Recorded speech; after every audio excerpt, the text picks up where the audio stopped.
pun sakit kaki pun hilang. Lepas tu sakit yang urat-urat saya semua dah okey sekarang. Setahun lebih saya sakit kaki. Assalamualaikum. Saya ni mula-mula pakai Elora Pants tu sebab saya sakit kaki. Sudah berapa lama saya sudah sakit kaki.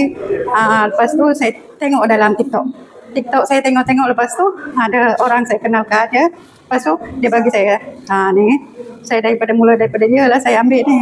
Lepas tu saya pakai ni dah dalam 2 minggu ke macam tu. Saya sendiri tak tahu macam mana sakit tu hilang. Saya sendiri pun tak terasa. Lepas tu saya ingat jalan tu okey.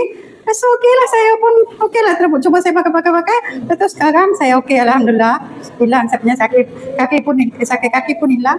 Lepas tu sakit yang urat-urat saya semua dah okey sekarang. Okey, Alhamdulillah lah. Sebelum ni dah berapa lama dah sakit kaki? Sakit kaki sebelum ni ada setahun lebih saya sakit kaki. Setahun lebih saya sakit kaki.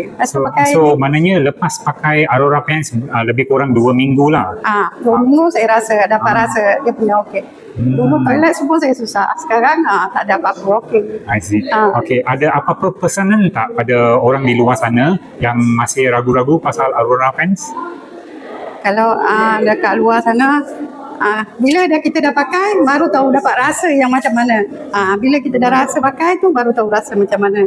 Tapi bolehlah cuba try beli pakai baru dapat rasa macam mana. Jangan ingat mahal lah apalah. Tu sekali aja. Lepas tu ini bila-bila pun kita boleh pakai. Dan satu hari kakak pakai untuk berapa jam? Saya pagi sampai malam saya pakai. Sampai malam kadang-kadang adalah dalam 20 jam macam tu saya pakai. 20 jam macam tu saya pakai lah. Selalu hari-hari saya pakai. Okay, thank you for sharing. Terima kasih.